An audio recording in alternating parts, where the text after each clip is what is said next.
Welcome to Bitter Reality Brewing. Before we get in the process of how we finish the Candi Wit, it's a Belgian wit. Used a candy invert sugar from Cascade. That's why I gave it the name Candi Wit. Spoke to Jim over at Cascade, sent me this really cool shirt. Love it. Not a huge fan for red, but this color red looks really good with the green and the highlights. I mean, looks amazing. Sent us a raspberry Cascade and a toasted coconut Cascade. So we'll be brewing some more stuff with the candy syrups, and we're gonna try different things. I did one at 5 minutes before the end of flame out. We'll do one maybe at the flame out, and then we'll do another one during the height of the fermentation. Not really sure where I'm going. Thinking the raspberry, I might want to do a little twist and do something a little different. And toasted coconut, it just sounds good with maybe something like a porter or something to that. Kind of balance it with the chocolate. I'm not a fan of coconut in your face, but when it's complemented with other flavors, it goes really well. Like German chocolate, oh yeah, that would be awesome. So one thing before we get going with the video, don't forget, like, subscribe, please share. Thank you. Massive support out there, and I really appreciate it. Things are growing much faster than I expected. Somebody clicked on the link to Adventures in Home Brewing, ordered one of the anvils. Definitely, you know, a little chump change, as I say, and I definitely appreciate it. Another good company to buy from. Always take care of you, get your stuff out. People hitting the Amazon links, thank you again.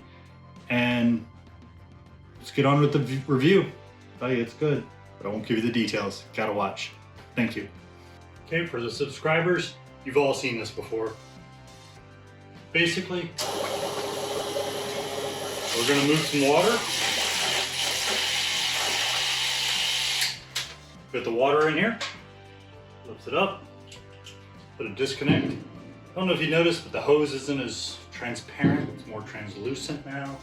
I kind of have no choice, I had to change it because it was starting to look a little rough. And I only clean hose so much before I replace it. So, I was thinking too, I don't really need to put this on a keg. I could just pump it in there, but then I'd have to hook the disconnect on it, and I just feel better. This is our Candi Wit. Put this over it while I put it out here. I actually decided to put it in the fermenter, and in the fermenter, I had it set for 85 Fahrenheit. Once the yeast really started pounding away at it, eating the sugars, it was cranking up close to the 92, 93. Sitting around 91 most of the time, or 89 to 91 most of the time. It is not supposed to fluctuate quite as much as it is, but I've noticed most of the yeast has fallen out. It is still bubbling a tiny bit.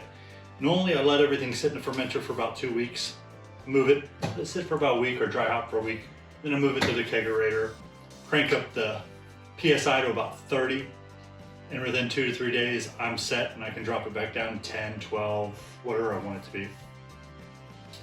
This has only been a week. It has rock and rolled, and actually it's been right at probably 6.5 days. It rock and rolled.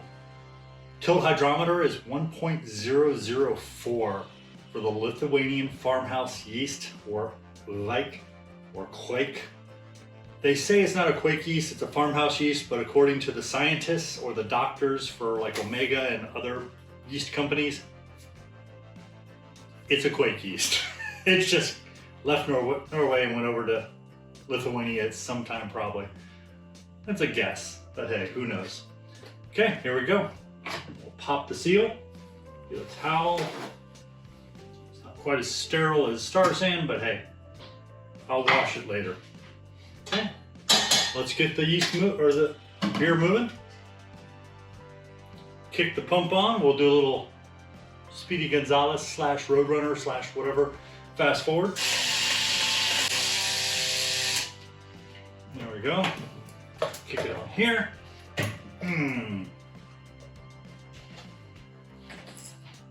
And we already purged the oxygen out here, so the CO2 is just good.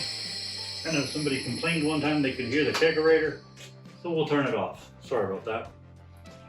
Okay, let's straighten it out. The only problem with this new hose I put on here, it's not quite as firm. It's a little more flexible, leaving little creases. There we go. We're gonna pump this bad boy over here. Once we get this done, drop it in the kegerator, get it nice and cold, carbonate it, do a taste test, and rock on. This is a big mouth bubbler in case you haven't seen one before. The little spigot on the front. Amazing if you want to crop or harvest the yeast off the top. I didn't, I meant to. Too busy, didn't have time.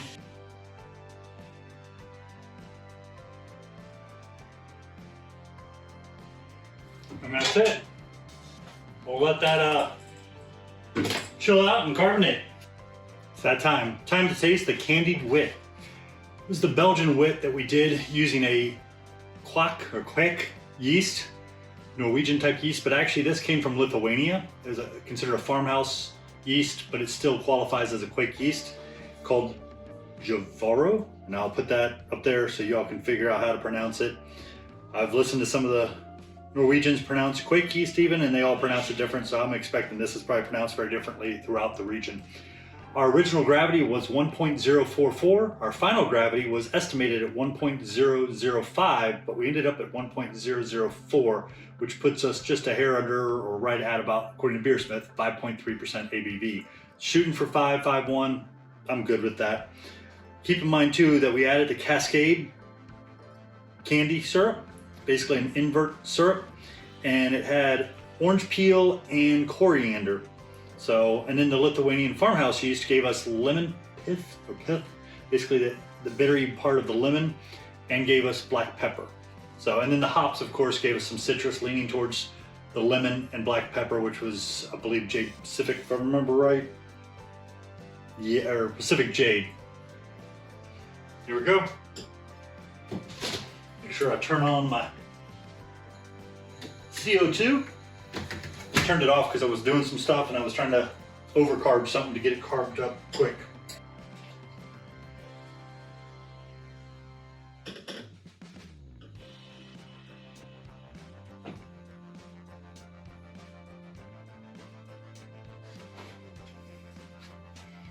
Beautiful yellow, just like we want it.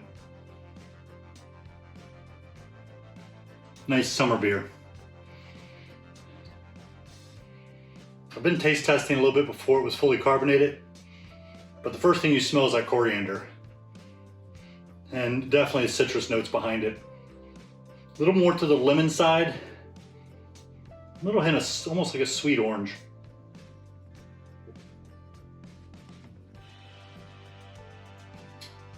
I use these glasses for taste testing. Seems to let more of the aromatics.